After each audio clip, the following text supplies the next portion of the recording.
Hello YouTube, this is John, and our part this is another part on our basketball court hopper. It's a small one, so it's not it's a DIY. They made an order. So what I was saying here, they are fixing in the boards, and this is how things look like. So we painted it. It looks like white, cream, soft white, yeah. So this is soft white and weather guard. So it has weather guard on it, so that during the rain falls, it won't change the color. So this is where it's going to go. Next to that tank, then it will be facing this side.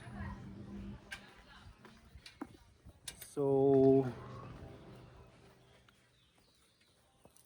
if you have anyone that needs this at home, can contact us through our website and YouTube channel.